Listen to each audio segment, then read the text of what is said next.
Hello students, and welcome to Theado's first attempt at making a math video for our Wednesday night class. You know I am no tech expert, so bear with me. We'll make the best of this. We'll get through it together. Here's a couple of things that you need to know before I show you the problems that are on your homework. I know you know how to reduce fractions.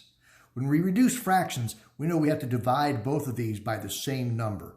Divide by 3, divide by 3, to get an answer of 1/4. But what's really happening when you reduce fractions is you're thinking of 3 as 3 times 1, and you're thinking of 12 as 3 times 4. And then when you reduce those 3's, you're left with 1/4. Thinking of reducing this way might help as we move on to the problems that are coming up on the next page. The other thing we have to be clear on is how to factor out the greatest common factor. This one's easy. I can look at these two terms, here and here, and see that they are both divisible by 8. If I divide this one by 8, I get 2x squared. If I divide 8 by 8, I get 1. Here's the factored form of this binomial by factoring out the greatest common factor. This one I'm going to do a little bit differently. I'm going to notice that these are both divisible by -1. Of course, everything's divisible by -1. When I divide 7 by -1, I get -7. When I divide -x by -1, I get x. Now I'm going to change the order. -7 plus x is the same as x minus 7.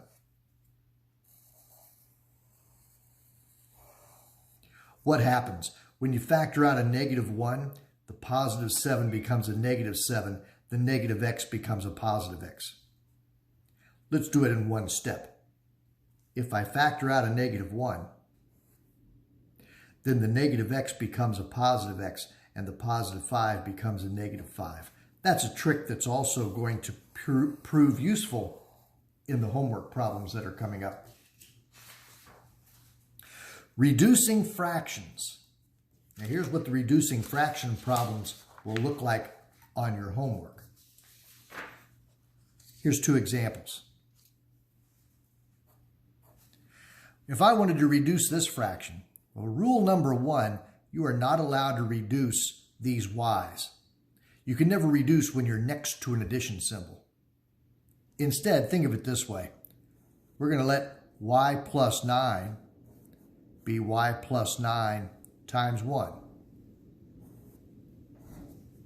I'm going to change the order here. Instead of a positive 9 and a positive y, I'll put the y first and I'll put the 9 second. Times 1. That's y plus 9 over y plus 9, but the y plus 9's can cancel, leaving me 1 over 1, which is 1. Now, in a problem like this one, you can simply look at that and say, oh, look, those reduce perfectly to 1. For this one, let's leave the top alone. It's x minus 5. I can think of it as being multiplied by 1.